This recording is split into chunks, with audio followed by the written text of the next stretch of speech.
Lesson number 13, collective investment scheme.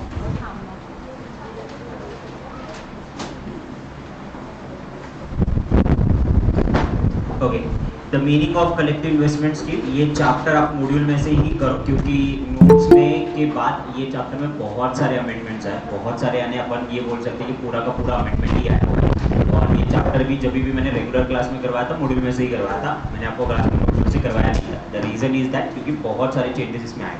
ये पहले 3 pages का चैप्टर था, 16 पेजेस का बन चुका है, बहुत सारे अमेंडमेंट्स आ चुके हैं और अमेंडमेंट्स पे क्वेश्चन आते हैं, so be careful for that. Meaning of the collective investment scheme, mutual fund and collective investment scheme दोनों ऑलमोस्ट सेम है, दोनों में ज्यादा फर्क नहीं है। Now increase the complexity of the financial market witnesses unravel financial scheme that fraudulent to the investor by prohibiting the extraordinary high return on their principal investment. The response to the Ponzi scheme was the SEBI formulated collective investment scheme that specially categorized the unique manner for the financial manipulation. Mutual fund को मद्देनजर रखते हुए basically market में ऐसे scheme आने चालू हो गए जो कि पॉन्जी स्कीम कहलाते हैं। पॉन्जी का मतलब जो आपको higher return with a shorter duration देने का वादा करते थे, और इसमें बहुत सारे इन्वेस्टर फंस जाते थे। आपको बोला जाता था हाँ 25 दिन में पैसा डबल, ऐसे वाले स्कीम आते थे, which is not a possible, sometime it is a possible also, but 100 में से एक ही स्कीम जेन्युइन रहता था, बाकी 99 स्कीम आपके फेक रहते थे। Now to protect the investor, SEBI का काम है, तो they come with a law which is a collective investment scheme. Now collective investment scheme that also comprise of pool of asset that managed by the collective investment manager.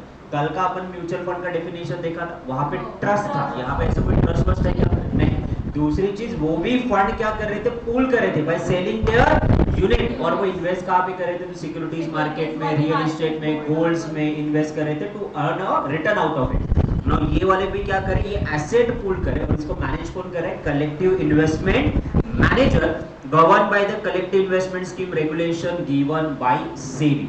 पहले सेबी का regulation नहीं था, अब सेबी का रेगुलेशन आ चुका है, तो आप फंड पूल करो, कोई दिक्कत नहीं। हर कलेक्टिव इन्वेस्टमेंट स्कीम फ्रॉड नहीं है, वो जेन्युइन भी है, तो वही सेग्रीगेशन करने के लिए आपको सेबी का अप्रूवल लेना जरूरी है। सेबी के पास अप्रूवल आता है तो सेबी जेन्युइनली चेक करेगा ना कि इंफॉर्मेशन करेक्ट है, ट्रू है, फेयर है कि नहीं है, देन फिर आप इन्वेस्ट कर सकते हो।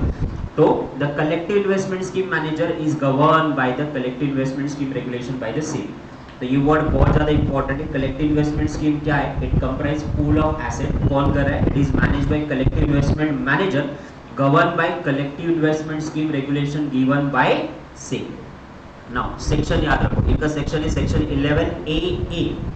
This is the section which provide that pooling of fund under the scheme and arrangement excess of 100 crore or more slipping into the net of CIS। अगर 100 करोड़ या 100 करोड़ के ऊपर आपका अगर स्कीम का पोर्टफोलियो होने वाला है, यानी आपका फंड वैल्यू होने वाला है, तो सेक्शन 11A के तहत मैंडेटरीली आपको सेबी के पास रजिस्टर होना ही पड़ेगा। Now important definition, now important definition में ये चेक करो, collective investment scheme, point number 1, collective investment scheme means a scheme or the arrangement satisfy the conditions specified under the section 11AA। इसको collective investment scheme बोला जाएगा। As per section 11AA, जिन्होंने fund pool किए हुए हैं access of 100 crore और मोर, वो collective investment scheme में आएंगे। ये पहला डेफिनेशन दिया हुआ है, डेफिनेशन भी तोड़ तोड़ के दिया हुआ है, तो अच्छे से पढ़ो। Second, section 11AA subsection 1 provide that any scheme और arrangement which satisfy the condition referred under the subsection 2 shall be the collected investment scheme, ये नीचे आएगा आपको। And the third one, any pooling of fund under scheme which is not registered with the SEBI, not covered under the purpose of 100 crore deemed to be a collective investment scheme। तो 3 प्रकार से उन्होंने definition दिया है। पहला definition उन्होंने दिया है 100 करोड़ और मोर। दूसरा, जो ऑटोमेटिकली 100 करोड़ नहीं, जो डायरेक्टली सेबी के पास रजिस्टर है वो, और जो सेबी के पास रजिस्टर नहीं है, जिनका कॉर्पस 100 करोड़ के नीचे, फिर भी उनको क्या बोला जाएगा, डीम कलेक्टिव इन्वेस्टमेंट स्कीम। यानी 100 करोड़ के ऊपर हो गया तो भी, आप सेबी रजिस्टर हो तो भी, और आपकी दोनों कंडीशन फुलफिल नहीं हो रही तो भी हम लोग एज्यूम क्या करेंगे, you are a collective investment scheme. अब कुछ लोग बोलते हैं कि याद नहीं रहता, आराम से याद रह सकते हो, बैठो वहां पे टाइम स्पेंड करो। क्या collective investment scheme means a scheme which satisfy the condition under section 11A यानी कौन सा 100 करोड़ का। दूसरा, अब collective investment scheme section 11A ये क्या कर रहा है, जो कि 100 करोड़ की कंडीशन सेटिस्फाइड नहीं कर रहा है, बट ये क्या है, रजिस्टर है, कहां पे, सेबी के पास रजिस्टर है। और तीसरा, जो रजिस्टर भी नहीं है और ना ही इनका 100 करोड़ या 100 करोड़ के ऊपर का कॉर्पस है, फिर भी डीम का मतलब assume to be a collective investment scheme रह जाएगा यार। आज तो वो एकदम लर्न करवा के छोड़। चलो नाउ अब उन्होंने सेक्शन दिया हुआ है ना, ये वाला सेक्शन देखो, ये वाला डेफिनेशन था ना सब सेक्शन 2A, इसका क्लासिफिकेशन दिया हुआ है सेक्शन 11A, इसमें दो है ना सेक्शन 2A एंड सबसेक्शन 3। ना जरा ध्यान से देखो, सबसेक्शन 2A क्या कहते हैं, चार कंडीशन कहते हैं, चार कंडीशन, और एक इसमें से कीवर्ड उठाने आप लोगों को, क्या, contribution and payment by investor by whatever name are called pooled and utilized for the scheme of arrangement। Contribution और पेमेंट ले रहे किससे, इन्वेस्टर से, किसी भी नाम से पैसे ले रहे, बस इन्वेस्टर से क्या कर रहे, पैसे ले रहे, और पैसे लेके क्या बोल रहे, utilise for the scheme and arrangement, जो स्कीम उन्होंने बोला है उस स्कीम में वो पैसा लाएंगे, उस नाम से पैसा क्या करे, एक्सेप्ट। मैं आपको बोल रहा हूँ कि मैं आपको क्या करूंगा, आप मेरे को 1 साल के लिए पैसा दो, मैं आपको 1 साल में इसके 150 गुना रिटर्न दूंगा, 1 साल के लिए सिर्फ मेरा पैसा दो। ये स्कीम मैंने बोला आपसे पैसे पुल किए, यस, और वो पुल किए हुए पैसे मैंने वो 150% रिटर्न कमाने के लिए लगा दिए, yes, it is a collective investment scheme. Now contribution and payment made arrangement by the investor with the receive profit or income and property whether movable immovable from such arrangement। मैंने आप लोगों को बोला आप मेरे को पैसा, मैं प्रेफरेंस शेयर्स में इन्वेस्ट करूंगा और उससे आपको रेगुलर इनकम दूंगा, रेगुलर प्रॉफिट कमा के दूंगा, देन आपने मुझे पैसा दिया। नाउ आप मुझे ये बताओ, mutual fund and collective investment scheme में मेजर फर्क है। म्यूचुअल फंड में 5 चीजें थे, ट्रस्टी था, म्यूचुअल फंड कंपनी थी, स्पॉन्सर था, एसेट मैनेजमेंट कंपनी। इधर ऐसा कुछ भी नहीं है, सब कुछ बोल एंड सोल में ही है, अपनी भगवान। दैट्स व्हाई रिस्क ज्यादा बढ़ रहा है ना वहां पे, जो भी पैसा भी मेरे पास, ट्रस्ट मेरे पे ही रखना पड़ेगा। इन दैट सिचुएशन मैं आपको बोल रहा हूं, आप पैसा दो, मैं वो स्कीम में पैसा लगाऊंगा, आप पैसा दो, मैं आपको रेगुलर रिटर्न या प्रॉफिट कमा के दूंगा, देन ये आपका सेक्शन 11(1)(1) के अगेन क्या आता है, कलेक्टिव इन्वेस्टमेंट स्कीम। एक और property contribution investment part of the arrangement whether identifiable manage on behalf of the investor. आप मेरे को पैसा दो, मैं गोल्ड खरीद के रखेगा और ये गोल्ड का प्राइस जब बढ़ेगा उससे रिटर्न आपको कमा के दूंगा, तब तक ये गोल्ड को संभालूंगा मैं, मैनेज भी करूंगा मैं, तो जो भी एसेट आपके फंड से मैंने लिया है वो मैनेज भी मैं करूंगा। इन दैट सिचुएशन क्या बोला जाएगा, कलेक्टिव इन्वेस्टमेंट स्कीम। ऐसे मार्केट में स्कीम अवेलेबल है, मैं आपको बताता, हाल ही में मैंने देखा हुआ है, आप मेरे को पैसा दो, मैं गाय भैंस बैल लूंगा, उसमें से पता चली जैसा दूध का प्रोडक्ट, ऐसा नदियां बहेगा सर, ऐसा 25 दिन में पैसा डबल, दूध की नदियां, फिर मैं उससे बटर बनाएगा, बटर के बाद फिर मैं क्या बनाएगा, तो फिर उससे मैं बहुत सारी चीजें बनाऊंगा, जैसे कि घी हो गया, मिल्क हो गया, देन उसके बाद आइसक्रीम हो गया, ये सारे प्रोडक्ट में पैसा ही पैसा आएगा, फिर मैं आपको रिटर्न दे दूंगा। नाउ आपके पैसे से मैंने क्या परचेज किया, गाय भैंस, उसको मैं मैनेज कर रहा, उससे मैं प्रॉफिट कमा रहा, that scheme also treated as what, collective investment scheme. इसके रिगार्डिंग मैंने एक वीडियो डाला था आप लोगों को, आईपीओ वाला, तो कंपनी था water balls company limited.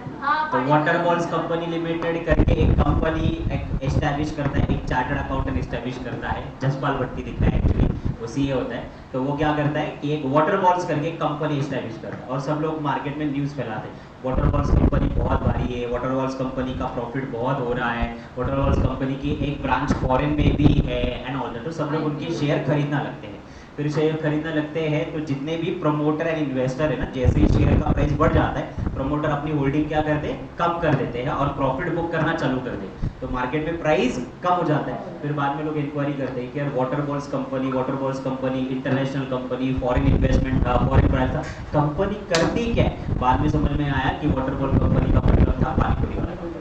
So that's the only thing, एक थैले वाला था जिसने आईपीओ लाया हुआ था और ये सर्कुलेट करके मार्केट से प्रॉफिट उन्होंने कमाया था। This is the way they doing the business. So collective investment scheme ऐसी, आप मेरे को पैसा दो, मैं इन्वेस्ट कर रहा, अब इन्वेस्ट करता तो किस स्कीम में डाल रहा, कहाँ डाल रहा, वो एसेट क्या है, मैनेज क्या कर रहा, ये सारे आपके क्या है, collective investments. Then investor has do not day-to-day control over the management and the operation of the scheme. तो यहाँ पे keywords क्या है, ध्यान से देखो. आपके जो फंड, आपके से जो पैसा पुल किया हुआ है ना, वो अपन यूटिलाइज कहाँ पे करें? Utilise for the scheme. ये कीवर्ड है उसका. दूसरा, आपको क्या करूंगा? आपके फंड से आपको प्रॉफिट, रिटर्न या इनकम कमा दूंगा. तीसरा, on behalf of the investor अगर मैं बात करूं तो आपकी प्रॉपर्टी चाहे मूवेबल हो, इमूवेबल हो, आइडेंटिफाइबल हो, वो मैनेज करूंगा. या चौथा, आपके इन्वेस्टर को डे टू डे लाइफ में कंट्रोल नहीं है. No control in day to day. Investor do not have day to day control over management. Management पे कंट्रोल नहीं है.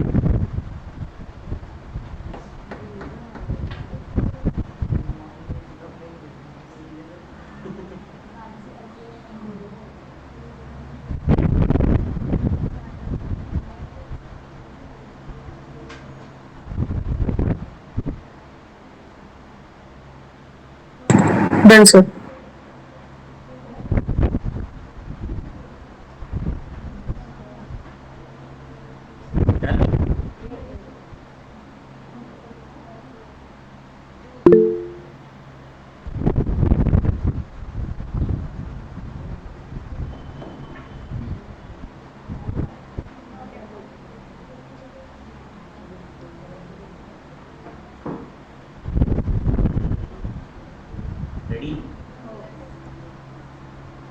ना अभी अपन ना पूरा डेफिनेशन को वापस छापेंगे.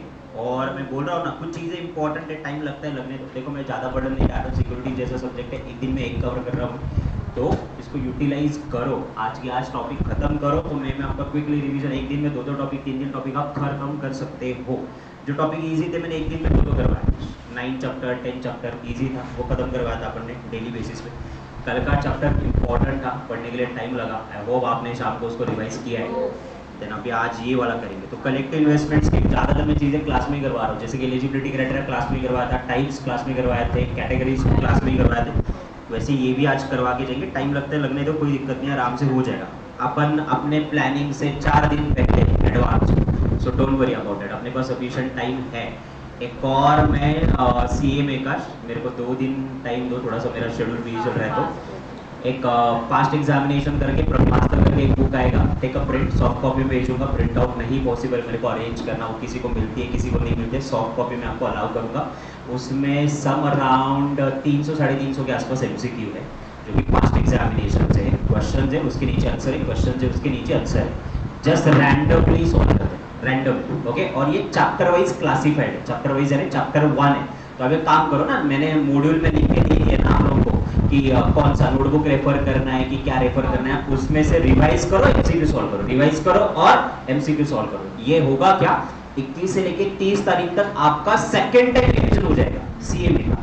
मीन हाइट तब तक आपका सेबी खत्म हो जाएगा, यानी सिक्योरिटीज खत्म हो जाएगा और FM खत्म हो जाएगा. तो आप 1 तारीख से लेके 10 तारीख तक, जब मेरी क्लास नहीं होगी, क्योंकि मैं उतना ब्रेक देने वाला हूँ फॉर द रिलेटेड पार्ट, तो वो 10 दिन के लिए आपका मॉर्निंग सेशन कंप्लीटली फ्री है ना.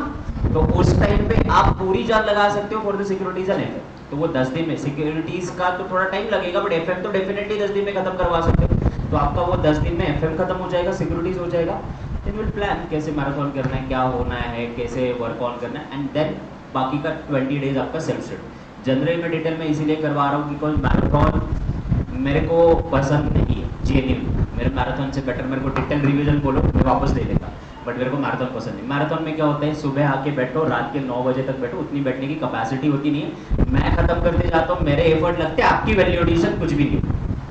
मेरे को ये बताओ, जो 4 महीने में नहीं समझा, जो 1 महीने के रिवीजन में नहीं समझा, वो 1 दिन में क्या समझने वाला बस. बट ना ये सब पहले क्या होता था मैं बताता हूँ. मैं पिछले 8 साल से ये इंडस्ट्री में हूँ.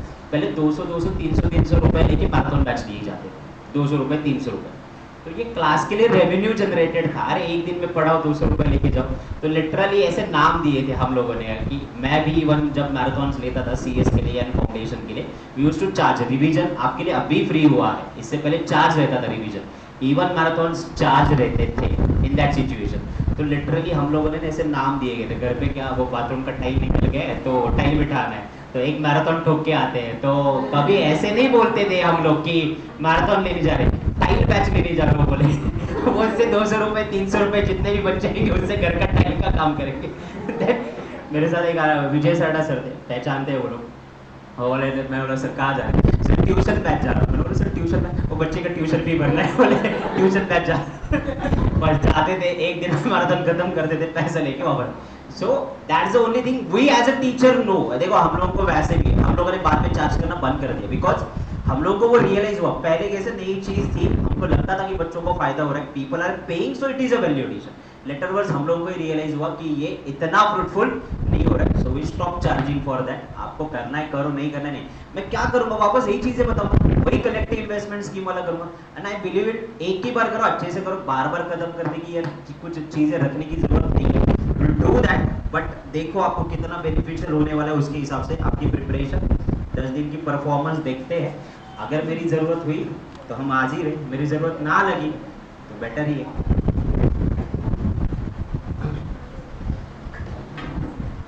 Collective investment scheme is a arrangement which satisfy the condition under section 11AA as per the SEBI regulation। तो इधर आपका एक्ट कौन सा होगा? सेबी एक्ट 1992, यानी दिमाग में कौन सा आना चाहिए? 100 करोड़ और मोर। दूसरा, अब ये 2 मत कहना, वहां पे सेबी रेगुलेशन 1AA सबसे रेगुलेशन 2 का मतलब वो 4 कंडीशन दिमाग में आनी चाहिए। आपने पैसा जो दिया वो मैंने स्कीम में लगाया, आपने जो पैसा दिया मैं उससे आपको रेगुलर इनकम दे रहा हूं, रिटर्न दे रहा हूं, प्रॉफिट दे रहा हूं। आपने जो पैसा दिया उसकी प्रॉपर्टी जो मैंने लिए वो मैनेज कर रहा हूं, या आपको डे टू डे मैनेजमेंट पे बिल्कुल ही कंट्रोल नहीं है इन्वेस्टर को। ये 4 कंडीशन हो गए, तो ये आपका सेकंड पॉइंट कवर हुआ। और तीसरा, जो सेबी रजिस्टर भी नहीं है और 100 करोड़ के नीचे है, फिर भी एज्यूम क्या करेंगे? Collective investment. हो गया अच्छे से, परफेक्टली डन। अब सेबी रेगुलेशन के बाद किसको CIS यानी कलेक्टिव इन्वेस्टमेंट स्कीम किसको सेबी रेगुलेटेड लगता नहीं है, नॉट एप्लीकेबल। तो इसके कीवर्ड्स आप लोग फटाफट बाद में बना लेना। Following is not a collective investment. Cooperative society register under cooperative society act 1992। तो यहां लिख के रखो cooperative society, cooperative society 1912। Then उसके अलावा NBFC non banking financial company और even RBI। Then contract of insurance IRDA। Then pension scheme, insurance scheme, employees provident fund scheme और the miscellaneous scheme.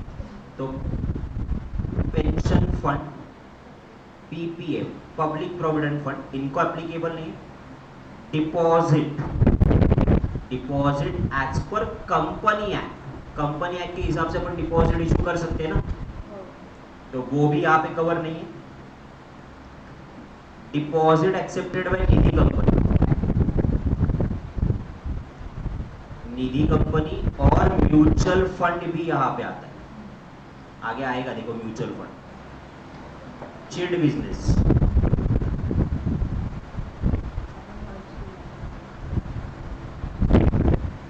cheat business।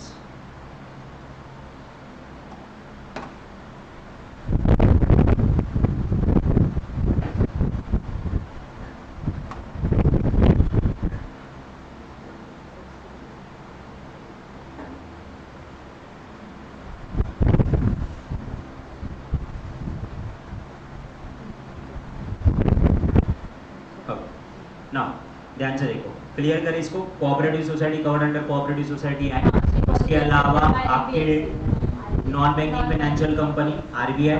उसके अलावा कौन है? तो आपके insurance company, mutual fund company, chit fund business है। Chit fund के अलावा कौन सा है? निधि कंपनी।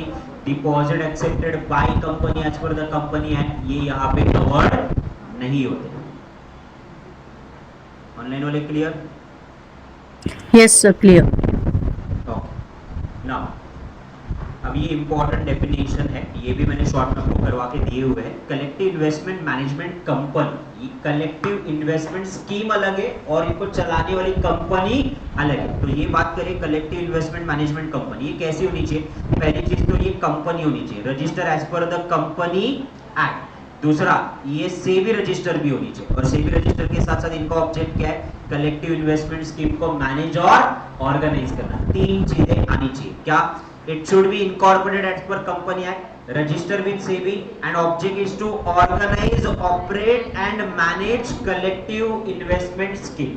मैं बता रहा हूं, अगर क्लास के बाद अगर घर जाके ये टॉपिक आप पढ़ते हो ना, वो बाय हार्ट आपका डिटेल में हो जाएगा, अगर आपने उस दिन का उस दिन करवाया तो, वरना नहीं। इसकी एक्सपायरी एक दिन की।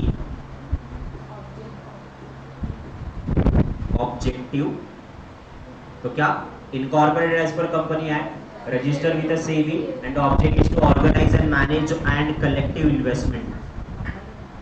ओके, नाउ जितने भी कलेक्टिव इन्वेस्टमेंट स्कीम है, ये सारे के सारे क्या है, क्लोज एंडेड है। इसमें ओपन एंडेड अलाउड है ही नहीं, mandatory close ended. Close ended तो अपन कल पढ़े थे। क्लोज एंडेड का मतलब आपको इन्वेस्ट करने के लिए भी टाइम है, और मैच्योरिटी पे ही पैसा मिलेगा, उससे पहले पैसा नहीं मिलेगा।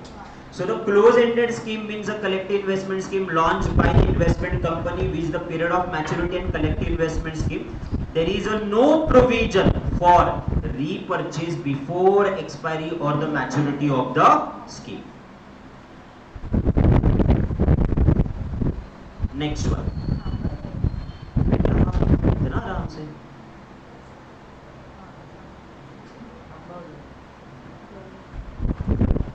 कोई नहीं उठे।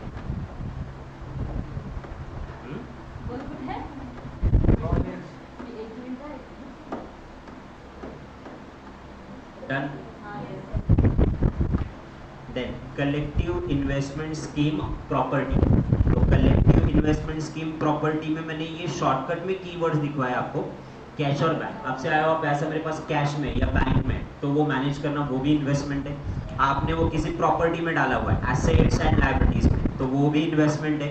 और सिक्योरिटीज में डाला, इक्विटी, प्रेफरेंस, बॉन्ड, डिबेंचर, तो वो भी इन्वेस्टमेंट। ध्यान से देखो, collective investment scheme include subscription money and money worth to the collective investment scheme. तो सब्सक्रिप्शन मनी का मतलब होता है कैश और बैंक।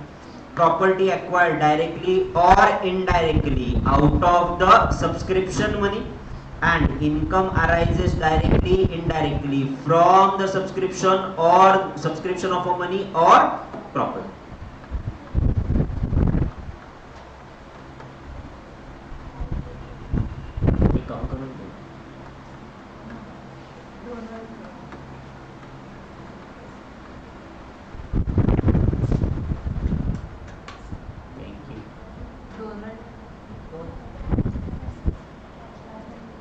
डन। चलो अब ध्यान से देखो, आपने मेरे को पैसा दिया, तो वो पैसा मेरे हाथ में, आपने दिया हुआ पैसा, मैं उसको क्या बोलूंगा, सब्सक्रिप्शन ऑफ मनी और मनीज वर्थ। देन आपने दिया हुआ पैसा मैंने क्या किया, किसी प्रॉपर्टी में इन्वेस्ट किया, तो वो प्रॉपर्टी जो मैंने सब्सक्रिप्शन मनी से ली हुई है, क्या ये इन्वेस्टमेंट है? यस। आपने दिया हुआ पैसा, वो भी इन्वेस्टमेंट है। आपने दिए हुए पैसे से मैंने जो प्रॉपर्टी खरीदी, वो भी इन्वेस्टमेंट है। आपने दिए हुए पैसे से जो प्रॉपर्टी खरीदी, उस प्रॉपर्टी से जो इंटरेस्ट आया, रिटर्न आया, वो भी कलेक्टिव इन्वेस्टमेंट है आपका। So collective investment scheme of property का मतलब क्या, सब्सक्रिप्शन एंड सब्सक्रिप्शन मनी, या property out of the subscription money, या आपका इनकम अराइजेस डायरेक्टली और indirectly out of the property purchase from subscription. रहेगा यार? अप्राइजिंग एजेंसी। अप्राइजिंग एजेंसी क्या करती है? तो appraising agency is a board conduct the technical financial appraisal of collective investment scheme. Appraisal, appraisal का मतलब अप्रिशिएट करना, तो आपकी स्कीम को अप्राइज करना, अप्रिशिएट करना कि ये जेन्युइन है कि फेक है, जैसे क्रेडिट रेटिंग देते हैं, that is called as an appraising agency. Unit, unit आपके कलेक्टिव इन्वेस्टमेंट स्कीम का जो भी फंड है, उसके छोटे छोटे टुकड़े करेंगे और वो पब्लिक में इन्वेस्टर में बांटेंगे, that is called as an unit. The unit is an instrument issued by collective investment scheme, whatever name will be called, denoting the value of subscription of unit holder. Unit holder, a person who hold a unit are called unit holder. तो ये बाकी के agents छोड़ दो, main दो definition याद रखो। कौन सा वाला? पहला कलेक्टिव इन्वेस्टमेंट मैनेजमेंट कंपनी, और दूसरा collective investment scheme property. Okay, एक बार रिवाइज करें। कलेक्टिव इन्वेस्टमेंट मैनेजमेंट कंपनी का मतलब क्या? Register as per company act and register with SEBI and with object to organise manage the collective investment. दूसरा collective investment scheme का मतलब क्या है? सब्सक्रिप्शन मनी और subscription money is worth, or any property purchased out of the subscription money or any income directly or indirectly received from the property purchased out of the subscription money. Then registration of collective investment company. Registration of collective investment company, no person other than collective investment company can launch a collective investment company. So no person other than collective investment has to obtain the certificate to carry out on the sponsor or launch the collective investment scheme. Company को register होना पड़ेगा. कहाँ पे register होना पड़ेगा? आपको company act के तहत रजिस्टर होना पड़ेगा, यानी इनकॉर्पोरेट होना पड़ेगा, और दूसरा सेबी रजिस्टर होना पड़ेगा.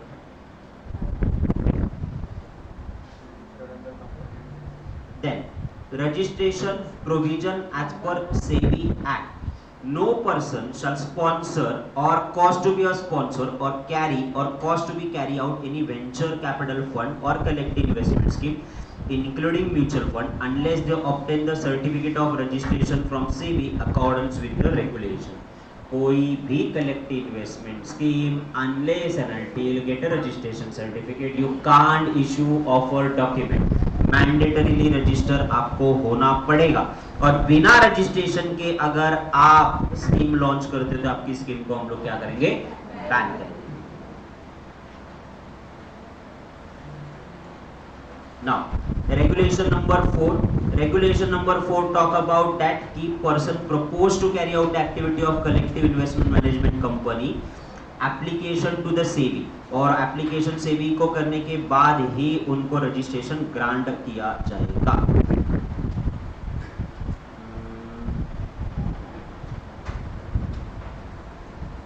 ना सेबी रेगुलेशन आने से पहले अगर कुछ स्कीम ऑलरेडी एक्टिव थे तो उनका क्या है? A person who immediately prior to the commencement of the regulation collective investment scheme make a application to the SEBI within a 2 month from the date of application. Now collective investment scheme आने से यानी ये जो regulation है सेबी का, वो आने से पहले ऑलरेडी कुछ CSI की स्कीम थे. ना उनको भी एप्लीकेबल है क्या? यस, उनको भी एप्लीकेबल है. एग्जिस्टिंग स्कीम को विद इन 2 मंथ्स अपने लिए क्या करना है? रजिस्ट्रेशन करके ले लेना. अब इनको ग्रांट रजिस्ट्रेशन कैसे मिलता है? Provisional registration, grant certificate of registration and rejection of application by the SEBI. Provisional का मतलब टेम्पररी रजिस्ट्रेशन आपको दिया हुआ है, अभी तक आपके डॉक्यूमेंट एंड सारी इंफॉर्मेशन आनी बाकी है.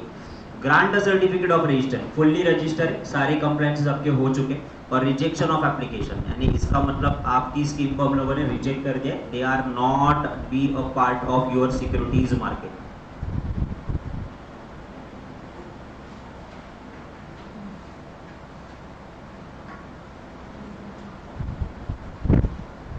Next one, winding up of the existing collective investment scheme has not granted a provisional registration of the scheme. देखो, आपको प्रोविजनल रजिस्ट्रेशन 2 महीने के अंदर लेना था. एग्जिस्टिंग स्कीम को आपने लिया, you can continue the business. आपने प्रोविजनल रजिस्ट्रेशन नहीं लिया तो existing collective investment scheme wind up the existing collective investment scheme on कब? fail to make a registration application and fail to make a provisional registration. एक तो registration करो पूरा का पूरा, या एटलीस्ट प्रोविजनल रजिस्ट्रेशन करो अगर कोई प्रॉब्लम है तो, बट रजिस्टर करना जरूरी है. आपने ना प्रोविजनल रजिस्ट्रेशन लिया हुआ है ना आपने रजिस्ट्रेशन किया हुआ है, तो आपको कंपलसरी आपकी स्कीम क्या करनी पड़ेगी? वाइंड अप, क्योंकि बिना रजिस्ट्रेशन के आप स्कीम लॉन्च कर ही नहीं सकते, और कर रहे हैं अपन बैन कर रहे हैं. तो दैट्स व्हाई आप एग्जिस्टिंग हो तो एग्जिस्टिंग के लिए भी टाइम दिया था ना 2 महीने का, किया क्या आपने? नहीं, वाइंड अप करो. Fail to registration, fail to provisional registration.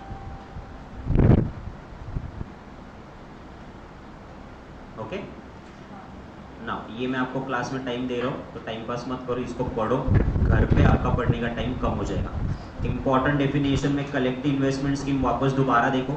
Then ये सब सेक्शन 4 की कंडीशन देखो, किसको एप्लीकेबल नहीं है ये भी देखो. देखो, एक बार 4 पॉइंट रखेंगे, फिर 5 पॉइंट याद होंगे, फिर 6, धीरे धीरे करके आपका प्रोसेस बढ़ेगा.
कंपनी आणि सेबी ते- दोनों के पास रजिस्टर होना चाहिए।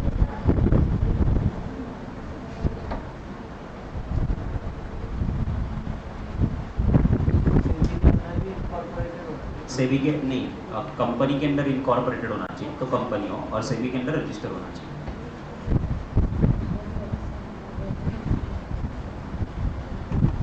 ये टॉपिक का ज़्यादा लोड मत लो, बहुत इजी है। इसके बाद आगे का जितना भी मेन डेफिनेशन वाला पार्ट है, इसके आगे से क्या है, कलेक्टिव इन्वेस्टमेंट मैनेजमेंट कंपनी के ऑब्लिगेशन क्या है, ट्रस्टी के ऑब्लिगेशन क्या है, कलेक्टिव इन्वेस्टमेंट मैनेजमेंट का एलिजिबिलिटी क्राइटेरिया क्या है, ट्रस्टी का एलिजिबिलिटी क्राइटेरिया क्या है, कौन किसको टर्मिनेट कर सकता है, ये सारी चीज़ें उन्होंने दी हुई है। तो प्रोसीजर पार्ट ही आराम से याद हो जाएगा क्लास के क्लास में।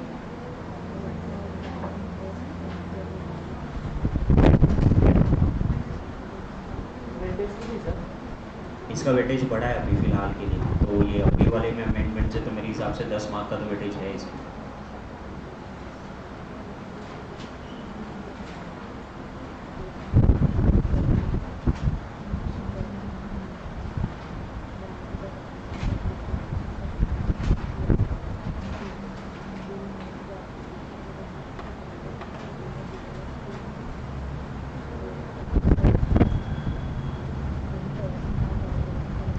डन, किती हिसाबची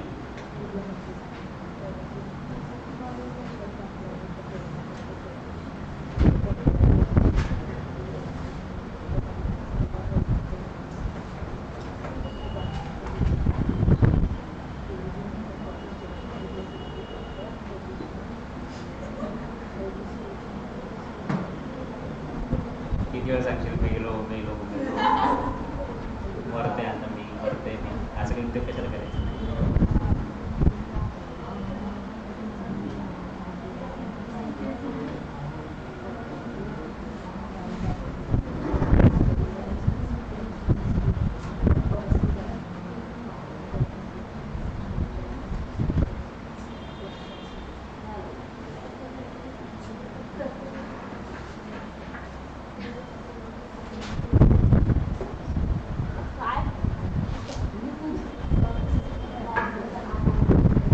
कॉर्पस का मतलब capital.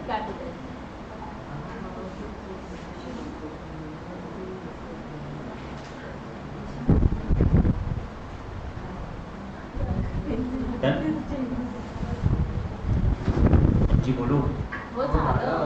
Okay, now business activity and obligation of collective investment management company. Now collective investment management company, पहली चीज इसको अपन ऑलरेडी समझ चुके हैं, ये क्या है, ये company incorporated as per company act और ये सेबी रजिस्टर। इनका काम क्या है कि कलेक्टिव इन्वेस्टमेंट को ऑर्गेनाइज करना, ऑपरेट करना, मैनेज करना, ये उनका काम है। ना इनके ऑब्लिगेशन क्या, ऑब्लिगेशन का मतलब ड्यूटीज ही होता है, कि इनका काम क्या है। तो पहली चीज, collective investment management company should not undertake any other activity other than managing the collective investment scheme. यानी कलेक्टिव इन्वेस्टमेंट से स्कीम सिर्फ कलेक्टिव इन्वेस्टमेंट स्कीम ही चलाएगा, इसके अलावा कोई और एक्टिविटी नहीं करेगा। Point number 2, act as a trustee of collective investment scheme, ये ट्रस्टी करके काम करेगा। तीसरा, launch any collective investment scheme for the purpose of investing in securities and invest any collective investment scheme floated by it. However, it has been provided that the collective investment management company may invest in its own collective investment scheme if make a disclosure if it intention of the offer document and not charge any fee on the collective investment scheme. ये चार चीजें ध्यान से देखो, ये सिर्फ scheme को manage करेंगे, ये ट्रस्टी करके अपॉइंट किए जाएंगे, यानी they act as an what, trustee. तीसरा, इनका पर्पज है कि पैसे लेके इन्वेस्ट करना सिक्योरिटीज में। चौथा, ये इन्वेस्ट कर सकते हैं कलेक्टिव इन्वेस्टमेंट स्कीम में, क्या अपने ही कलेक्टिव इन्वेस्टमेंट स्कीम में इन्वेस्ट कर सकते हैं? यस, कर सकते हैं। should not लिखा है ना, तो should not act as a trustee. अरे ये वाला should not act as, sorry मेरे से मिस्टेक हो गया, should not act as a trustee. तो ये वाला जो पॉइंट है, ये वाले में इन है, ये क्या अपने ही कलेक्टिव इन्वेस्टमेंट स्कीम में इन्वेस्ट कर सकते हैं? यस, अपने ही कलेक्टिव इन्वेस्टमेंट स्कीम में ये इन्वेस्ट कर सकते हैं। बट अगर आपने ऑफर डॉक्यूमेंट में पहले ही बोला था the purpose of investing in own collective investment scheme, तो ही हाँ दिया ना होना, ऑफर डॉक्यूमेंट में मेंशन होना जरूरी है, और खुद के इसमें ही इन्वेस्ट करें तो उसके लिए फीस कोई भी चार्ज नहीं करनी है।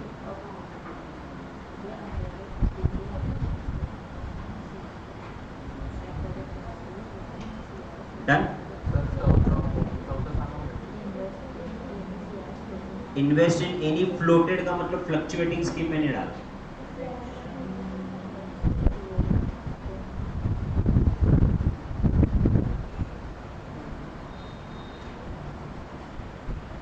Done.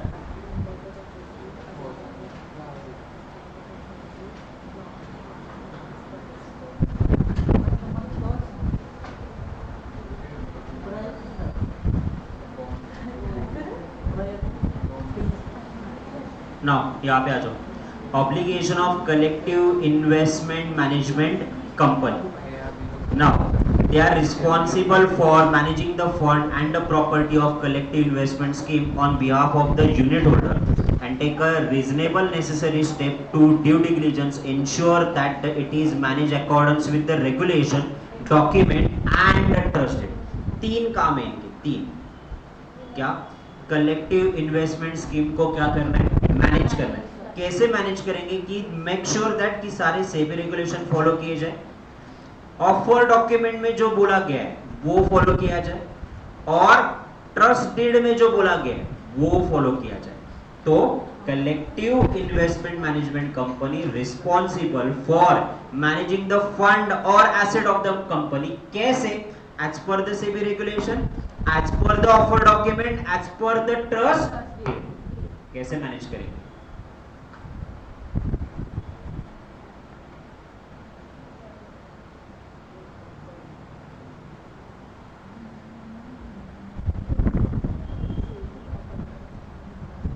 Done? Now, exercise a due care of managing the asset and fund and also responsible for commission, omission of employee or the person who avail the services। Now, collective investment management company की भी बात करो, उनके जो employees है उन्होंने अगर कोई गलती करी, उनसे कोई ओमिशन हो गया, उनकी वजह से कोई एसेट को नुकसान हुआ, तो उसके लिए कंपनी जिम्मेदार है। यूनिट होल्डर को आप कल को ये नहीं बोल सकते आपने पैसे दिए, मैंने 100 गाय और भैंस लिए, मर गए, कंपनी इज रिस्पॉन्सिबल। बोल नहीं सकते स्कीम पॉइंट लॉस हो गया। कंपनी इज रिस्पॉन्सिबल, क्योंकि वो एसेट को मेंटेन करना, मैनेज करना, प्रोटेक्ट करना कंपनी का काम है। सो पॉइंट लिख के दिया है, commission and omission is a responsibility of a employ. ये किसकी है? कंपनी की रिस्पॉन्सिबिलिटी। बराबर? ये लिखा हुआ है ना, वापस क्यों लिखे? कीवर्ड्स जैसे कि तुम कुछ कांड करते हो तो मेरे पे आता है सब कुछ। This is the fact only. बहुत गालियां गई है तुम्हारे बैच में, मैंने सबसे ज्यादा, आज तक नहीं गई कभी।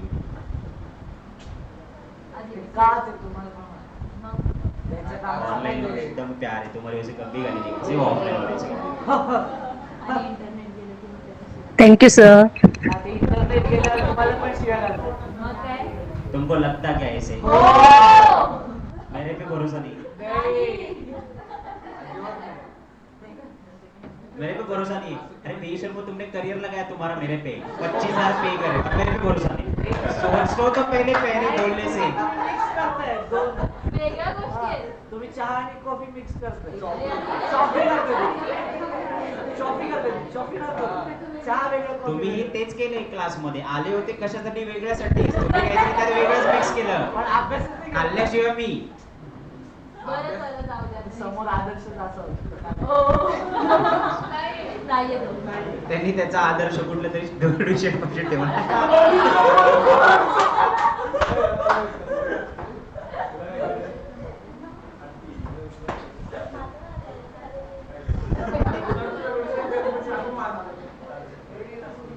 Reliable unit holder act of omission and commission remain liable।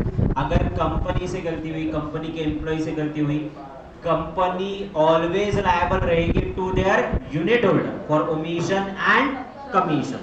Then उसके अलावा be incompetent to enter into the transaction through the associate और the relating to the collective investment scheme.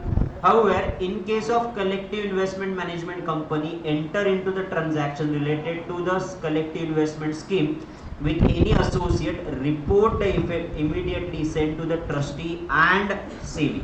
Now, अगर आप किसी एसोसिएट के साथ, व्यक्ति के साथ जो आपके रिलेटेड एसोसिएट है, उसके साथ अगर कोई ट्रांजैक्शन करते हो तो आपको दो लोगों को इन्फॉर्म करना है. किसको इन्फॉर्म करना है? एक सेबी को और एक इन्फॉर्म करना है आपको ट्रस्टी को. पहले समझ लो, मैं आपको याद दिला दूंगा आराम से.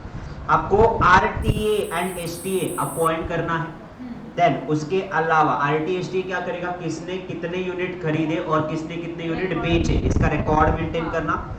Give a receipt of all the money, report of receipt and payment on a monthly basis. Monthly basis पे आपको receipt and payment का क्या करना है? रिपोर्ट देना है. कितना सब्सक्रिप्शन मनी आया और कितना खर्चा हुआ है उसमें से, इसका मंथली बेसिस पे. बोर्ड मीटिंग कंडक्ट करना about the affair of collective investment scheme.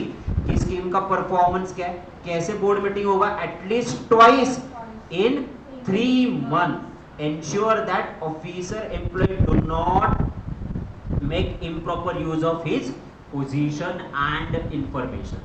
आपके जो ऑफिसर है, आपके जो एम्प्लॉय है, अपने पोजीशन का फायदा उठा के स्कीम के अगेंस्ट तो काम नहीं कर रहे ना, ये चेक करना है. एडवांटेज तो नहीं ले रहे ना, ये चेक करना है. And obtain adequate insurance. तो मैंने ना ये कीवर्ड आपको बना के रखे हुए हैं. देखो, इंश्योरेंस लेना है तो कल को अगर गाय भैंस मर भी गए तो इंश्योरेंस तो है, तुम्हारा पैसा क्या रहेगा? सेफ रहेगा. तुमने इंश्योरेंस क्यों नहीं निकाला? बराबर. दूसरी चीज, तुमने इंश्योरेंस नहीं निकाला, गलती किसकी है? कंपनी की है. तो company is responsible, remain liable to the unit holder. Sir हमने नहीं मारे, हमारे एम्प्लॉइज ने गाय भैंस मारे, तुम्हारे एम्प्लॉइज के लिए भी तुम ही रिस्पॉन्सिबल है. ऐसे एम्प्लॉइज को काम में लेते कहीं को, तुम्हारी गलती है. You are responsible for that. तो ये 3 पॉइंट आपके हो गए. दूसरा, ये जो स्कीम आपने चलाई है ये as per SEBI regulation, as per trust और as per the offer document आपका है कि नहीं है? आरटीएसटी को अपॉइंट करने का काम किसका है? आपका है. मंथली बेसिस पे रिसीट एंड पेमेंट का रिपोर्ट बनाना किसका काम है? एक आपका है. देन स्कीम बना लिए, पैसे इन्वेस्ट कर लिया और मान ली उसको चले गए, ऐसा नहीं चलेगा. मंथली रिपोर्ट देना है आपको. रिसीट एंड पेमेंट का 3 महीने में 2 बार मीटिंग करनी है and discuss the affair of the collective investment scheme. तो फटाफट दोबारा. Obligation of a collective investment management company responsible for managing the scheme as per the trust deed, as per the SEBI regulation and as per the offer document. Second, remain responsible for the omission commission of your employees. Remain liable for the unit holder. तीसरा, if you done the any contract with the associate, inform to the SEBI and trustee. चौथा, RTST appoint करो. पांचवा, monthly receipt and payment report बनाओ. 6, Board of Directors की meeting twice in a 3 month. Discuss the affair. Make sure that any officer employee not taking the advantage of his position. And the last one, insurance निकाल के रखो. कौन सा? वही associate वाला.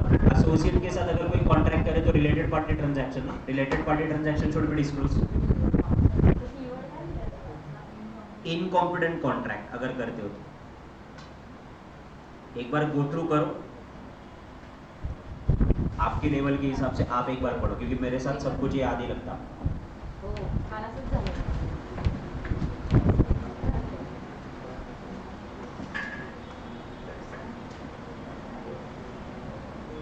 Use the time. मेरे को ब्रेक चाहिए इसलिए मैं नहीं दे रहा आपको. Use time reading.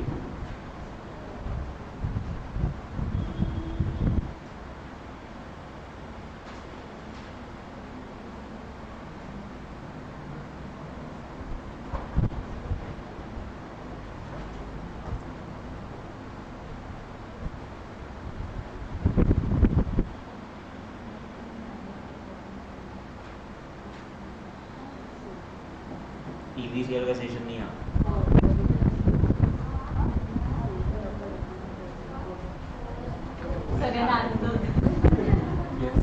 Not well ऐसे लिखा हुआ. बोल रहे वाओ. मैंने बोला नॉट वेल लिखा है. She is like wow.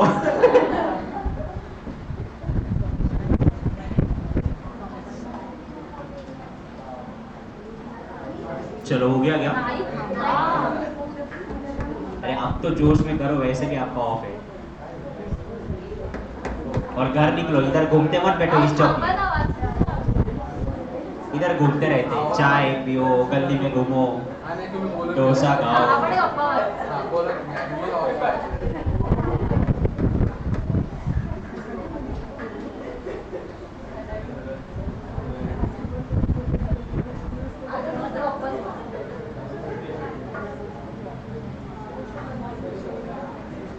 चलो हो गया क्या?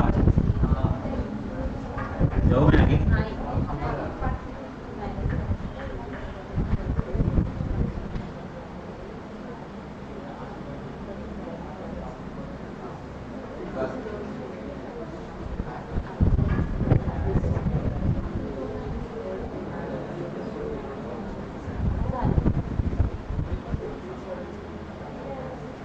Submission of information and document. Okay, तो submission of information and document, the collective investment management company should prepare the report on a quarterly basis about a compliance with SEBI regulation, कि आपने SEBI regulation comply किए कि नहीं, इसकी report कैसे देनी है आपको, क्वार्टरली देनी है, and submit the same to the trustee within 1 month from the expiry of each quarter.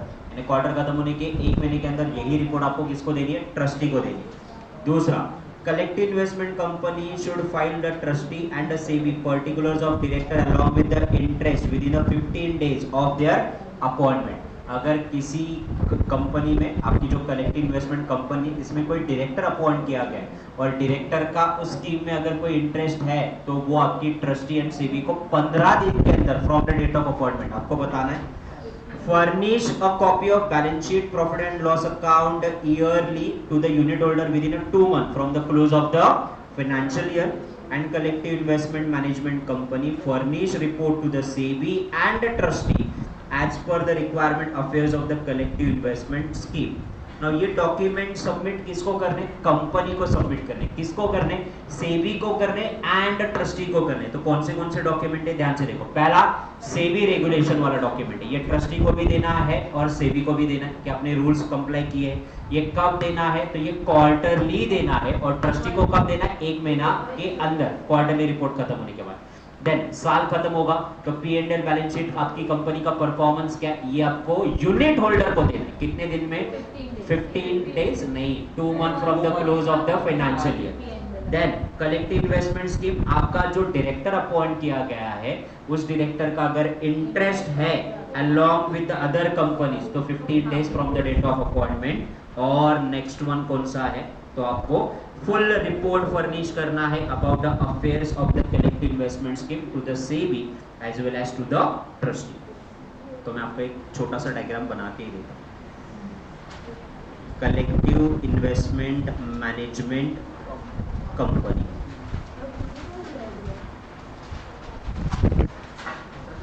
Trustee and SEBI,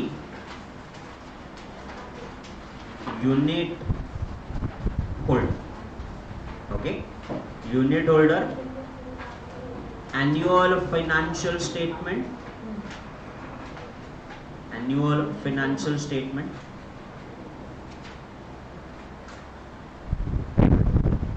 within 2 months from the close of the financial year, and trustee, सबसे पहले trustee को आपको report देना है quarter about SEBI compliances, about a SEBI compliances.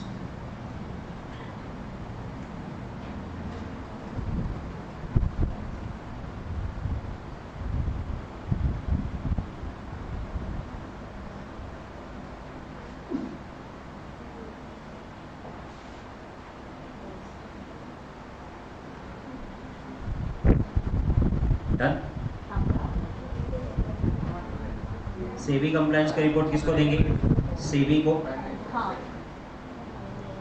Annual financial statement with in 2 months from the close of the financial year.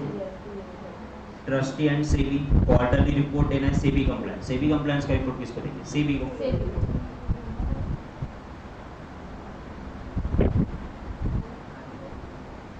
Okay, मेरे पास जगह नहीं है, मैं थोड़ा एडजस्ट करके। सेकेंड वन, ट्रस्टी, उसको भी सेबी कंप्लायंस की रिपोर्ट देनी है।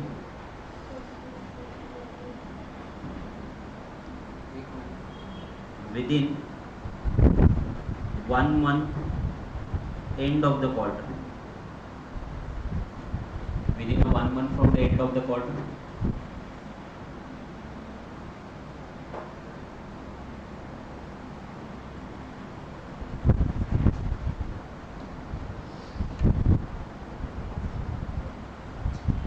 Done. Next one,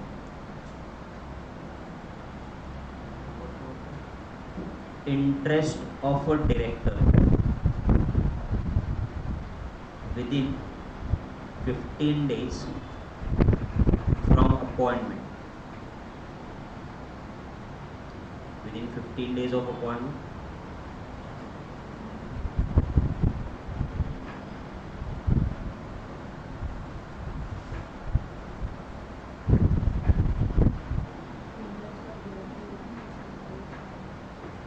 Interest of a director within the 15 days of appointment.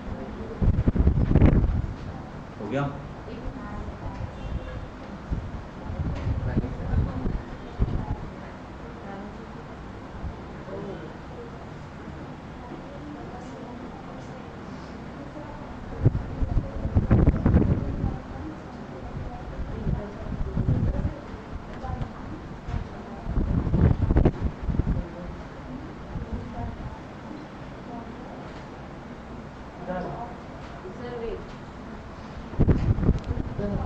Done, sir.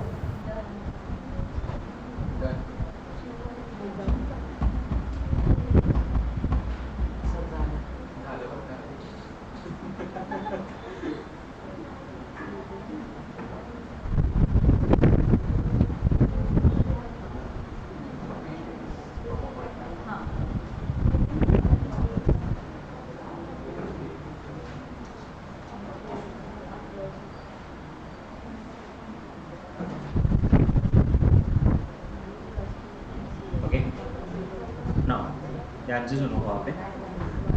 Document submit करने तो ट्रस्टी एंड सेबी को करने, यूनिट होल्डर को करने। यूनिट होल्डर का पहले निपटा दो, इनको P&L, balance sheet, financial statement close होने के 2 महीने के अंदर देने from the date of the close of the financial year.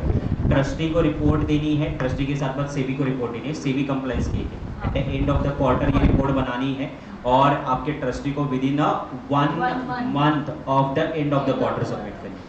Then interest of the director 15 days में इन्फॉर्म करना है सेबी को एज वेल एज ट्रस्टी को। और इसके अलावा अफेयर्स ऑफ द कंपनी, अगर ट्रस्टी को कोई इन्फॉर्मेशन चाहिए, सेबी को इन्फॉर्मेशन चाहिए about affairs of the scheme, तो वो भी दे सकते हैं। तो these are the document and these are the obligation. Obligation याद है, रहेंगे यार, कौन सा आरटी अपॉइंट करना है, इंश्योरेंस निकालना है, monthly report receipt and payment का देना है।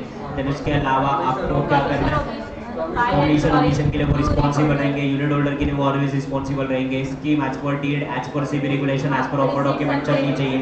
और क्वार्टरली मीटिंग करनी है 2 बार, उसमें कोई पोजीशन एडवांटेज नहीं ले रहा है ना, ये चेक कर। Obligation done, document done, asset management company का काम डन। अभी हम लोग देखेंगे ट्रस्टी। ट्रस्टी और ट्रस्टी के ऑब्लिगेशन। ट्रस्टी कौन है? A trustee means a person who hold a property of a collective investment scheme in a trust for the benefit of unit holder according to the regulation. ये क्या कर रहे हैं? ये प्रॉपर्टी होल्ड कर रहे हैं, किसके लिए? यूनिट होल्डर के लिए, according with the regulation of collective investment scheme. Now done. अब किसके किसके बीच में डेट बनेगा, तो ये ध्यान से देखो। Collective investment scheme constituted a form a trust instrument framed as per the duly registered as per the Indian Registration Act, executed by collective investment management company in a favor of trustee. Appoint the trustee under the date to hold the asset for the scheme benefit or the unit holder.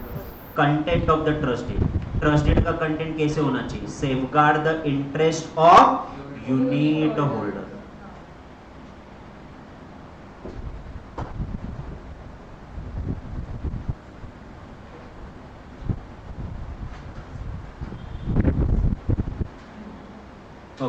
Eligibility criteria. Eligibility criteria क्या है? Eligibility for appointment as a trustee. No trust deed shall contain a clause which effect limiting and extinguish obligation and liability of collective investment management company of a unit holder, indemnify the trustee or the collective investment management company for the loss or damage caused to the unit holder act or the negligence of the commission and omission. Now पहली चीज तो trustee पे obligation डालने वाले, trustee पे restriction डालने वाले ऐसी कोई भी डीड एक्सेप्टेड नहीं है। दूसरा, आपकी जो कलेक्टिव इन्वेस्टमेंट स्कीम है इसमें अगर लॉस या डैमेज हुआ due to the negligence of trustee, तो इन दैट सिचुएशन कौन रिस्पॉन्सिबल रहेगा? कलेक्टिव इन्वेस्टमेंट मैनेजमेंट स्कीम का ट्रस्टी, ट्रस्टी के अलावा कंपनी, ये दोनों रिस्पॉन्सिबल रहेंगे। Eligibility for appointment as a trustee, SEBI regulation के तहत डिबेंचर ट्रस्टी जो होता है register under the SEBI act can be act as a trustee. तो लिख के रखो डिबेंचर ट्रस्टी।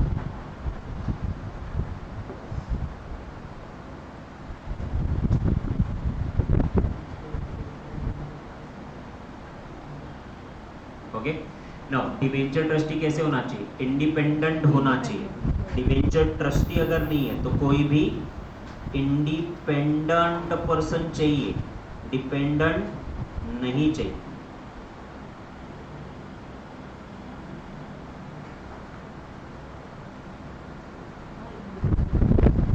ये कहा लिखा हुआ है, ध्यान से देखो।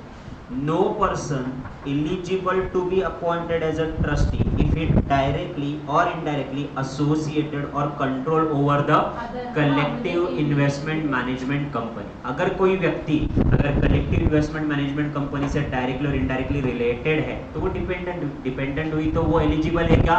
नहीं। Debenture trustee register with SEBI eligible है क्या? Yes. Appointment of trustee, trustee को जब भी अपॉइंटमेंट करेंगे trustee should not found to be a guilty, guilty यानी वो कभी भी गिल्टी नहीं था या मोरल टर्प्यूरेटिव नहीं था अंडर द सिक्योरिटी लॉ और the SEBI act, not involve in any economic offence. ये हर बार का पॉइंट है ना। ये दोनों के बीच में जो एग्रीमेंट होगा उस एग्रीमेंट को क्या बोलेंगे? Trust deed. Now right and obligation of trustee, trustee के rights and obligation. Okay, trustee का राइट की अगर अपन पहले बात करते हैं, trustee has a right to obtain the information and he has a right to inspect the books of account. ये उसका राइट है और इसके बाद उसके जो ऑब्लिगेशन है वो काफी इजी है, फटाफट खत्म कर सकते हैं। Right and obligation of trustee, right to information and right to inspect the books of account. अब ध्यान से देखो, एक ट्रस्टी के पास ना एडिक्वेट अपना एक इंफ्रास्ट्रक्चर होना चाहिए, यानी ऑफिस होना चाहिए। दूसरा, उस जितने भी कंपनी के डायरेक्टर हैं, कंपनी के की मैनेजर पर्सन है, उनका बायोडेटा उनके हाथ में होना चाहिए ताकि उनकी एक्सपीरियंस क्वालिफिकेशन जज कर सके, बैकग्राउंड होना चाहिए। अब ऑडिटर को अपॉइंट करना, चार्टर्ड अकाउंटेंट, ताकि कलेक्टिव इन्वेस्टमेंट स्कीम का ऑडिट अपॉइंट करे। सीएस को अपॉइंट करना ताकि सेबी रेगुलेशन कंप्लाई करे कि नहीं करे ये चेक करना। आरटीए एसटीए इनको अपॉइंट करना। ये तीनों काम किसके हैं? तो ये तीनों काम आपके ट्रस्टी के ना। उसके अलावा क्या है? तो इसके अलावा छोटी छोटी काम है उसको, जैसे कि आपका जो कंप्लायंस है, ओके, इंटरनल ऑडिट है वो करवा के लेना। इंश्योरेंस निकालना, इंश्योरेंस निकाला है कि नहीं निकाला है ये चेक करना। देन कोई अपनी पोजीशन का अनफेयर एडवांटेज तो नहीं उठा रहे ना, ये चेक करना। और यही पॉइंट आपके कंपनी में भी था क्या? इंश्योरेंस वाला, अनफेयर एडवांटेज वाला। Yes. Then collective investment scheme as per the trust deed regulation offer document, अरे ये पॉइंट भी वैसे ही था, सेम ही था। Then undertake the activity of managing the activity of scheme only, यानी सिर्फ स्कीम के रिलेटेड ही काम करना। ये भी पॉइंट था ना, वहां पे लिखा था ना कलेक्टिव इन्वेस्टमेंट मैनेजमेंट कंपनी सिर्फ कलेक्टिव इन्वेस्टमेंट कंपनी चलाएगी और कुछ भी नहीं करेगी। Then adequate step to protect the interest of investor, minimum network continuous basis से भी immediately shortfall, minimum network continuous basis पे आपको मेंटेन करना है। कलेक्टिव इन्वेस्टमेंट मैनेजमेंट कंपनी का कैपिटल अगर कम हो गया तो इमीडिएटली आपको सेबी को इन्फॉर्म करना है। मार्केटिंग एजेंट्स एंड उनकी एक्टिविटीज को क्या करना है? मॉनिटर करना है, then trustee should take a remedial step immediately to inform the SEBI if trustee believe that the collective investment scheme is not accordance with the SEBI regulation. As per rules and regulation नहीं चल रही है तो trustee ने immediately SEBI को inform करना है और एक रीमेडिकल एक्शन लेनी है। क्या? सबके पैसे, उसके पास एसेट है ना, सारे एसेट बेच के यूनिट होल्डर के पैसे बंद करो ताकि किसी का नुकसान ना हो जाए, स्कीम को वाइंड अप करो। Trustee are accountable for custody of all the fund and the property. Now, he is also responsible for calculation of income due and paid to collective investment scheme. Then, उसके अलावा unit holder की meeting लेना, unit holder को inform करना कि उनके annual performances क्या है, ये काम भी किसका है, तो ये काम भी आपके ट्रस्टी का है। ट्रस्टी क्वार्टरली बेसिस पे रिपोर्ट चेक करेगा। क्वार्टरली बेसिस पे कैसे? Collective investment management company. अब ध्यान से देखो ना, उस भाई साहब ने रिपोर्ट दी ना तुमको क्वार्टरली, किसको दी? ट्रस्टी को दी। तो वो चेक करना ट्रस्टी का काम है कि नहीं है। तो एक दूसरे से पॉइंट रिलेटेड ही। पीरियोडिकली क्या? Periodically all service contract to the issue and RTA and investor complaint, अगर इन्वेस्टर को कोई कंप्लेंट आए हुए तो सारे रिजॉल्व हुए कि नहीं हुए, ये चेक करना। देन कोड ऑफ कंडक्ट पे रिपोर्ट देना, then profit and loss account पे रिपोर्ट लेना, and trustee ensure that the fees and charges and accounts are properly maintain. Books of account आपने क्या करे? मेंटेन करे हुए। सो मेन चीज याद रखो, इतना पूरा का पूरा याद रखना पॉसिबल नहीं है। इंफ्रास्ट्रक्चर है, यस। इंफ्रास्ट्रक्चर के अलावा आपके पास मेन इंपॉर्टेंट चीज, सारे की मैनेजर पर्सन और डायरेक्टर इनका बायोडाटा होना चाहिए। दूसरा, सीए को अपॉइंट करो एडिटर, कंप्लायंस ऑफिसर को अपॉइंट करो सीएस, देन आरटीएसडी अपॉइंट करो। ये 5 हो गए आप लोगों के। देन उसके अलावा इंश्योरेंस निकाल के रखो। अब शिफ्ट हो जाओ ऊपर वाले में, इंश्योरेंस निकाल के रखना चाहिए। Scheme as per the regulation of trust deed and offer document के तहत चलना चाहिए। देन उसके अलावा कलेक्टिव इन्वेस्टमेंट स्कीम, सिर्फ कलेक्टिव इन्वेस्टमेंट स्कीम चलेगा और बाकी के कुछ चीजें नहीं करेंगे। अब रिपोर्ट वाला पॉइंट डाल दो वहां पे, अगर आपका जो करंट अफेयर्स है उसकी रिपोर्ट लेना, P and L balance sheet, then quarterly report लेना, ये उसका काम है। बुक्स ऑफ अकाउंट को मेंटेन करना। देन अगर कुछ लगा कि इंपॉर्टेंट रेडिमेडिकल एक्शन लेना जरूरी है तो वो लेना। देन एसेट को प्रोटेक्ट करना। ये सारे काम किसके हैं? तो ये सारे काम आपके trustee. Okay,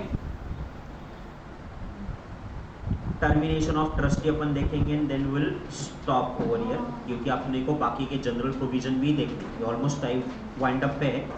termination of ट्रस्टशिप, ट्रस्टशिप terminate हो सकती है क्या? हाँ, हो सकती है। कब हो सकती है? Trustee cease to be a trustee under the SEBI regulation. Trustee ही नहीं रहा, सीज हो गया वहां पे, तो ट्रस्टी छोड़ के चला गया। Trust if the trustee in the course of being a wanted, trustee ने खुद बोला कि स्कीम को बंद कर देना चाहिए तो टर्मिनेट होगा। Unit holder 3/4 of the unit holder nominal value, उन्होंने बोला कल भी म्यूचुअल फंड में करा था ना अपन, वहां पे भी 3/4 का मतलब 75% ही हुआ ना कि यूनिट होल्डर ने बोला स्कीम को बंद करो तो कर सकते हैं। If the unit holder of a CB has a reason in writing to remove the trustee in violation of the regulation of the act, तो trustee को remove किया जा सकता है। And the trustee serve a collective investment scheme not notice less than the 3 months expressing not to continue। पहली चीज, trustee खुद छोड़ के चला जा सकता है, बट उसको 3 महीने पहले एडवांस में बोलना जरूरी है। दूसरा, यूनिट होल्डर ने ही बोल दिया मेजॉरिटी की ये ट्रस्टी नहीं चाहिए तो निकाल सकते। सेबी को लगा वहां पे कि उन्होंने राइटिंग में रीजन दिया कि आपने आपके रूल्स एंड रेगुलेशंस कंप्लाई नहीं किए तो निकाल सकते हो। ट्रस्टी सीज हो गया, ट्रस्टी डिबेंचर ट्रस्टी नहीं रहा तो रिमूव हो जाएगा। And trustee is the course of being wound up, scheme wound up हुई तो ट्रस्टी रहेगा क्या? नहीं, तो स्कीम बंद हो गई, बराबर। ट्रस्टी नहीं रहा, ओके, वो खुद छोड़ के चला गया, 3 महीने की नोटिस देके यूनिट होल्डर ने उसको निकाला, या लास्ट 5 वाला सेबी ने non compliance of rule regulation में निकाला। एक बार जस्ट गो थ्रू करो 5 रीजन।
नाउ आपकी जो कलेक्टिव इन्वेस्टमेंट मैनेजमेंट कंपनी है और ट्रस्टी, इनके बीच में ट्रस्ट डीड होता है। ये ट्रस्ट डीड कब टूट सकता है? जब स्कीम बंद हो जाएगा तो ट्रस्ट डीड टूट जाएगा।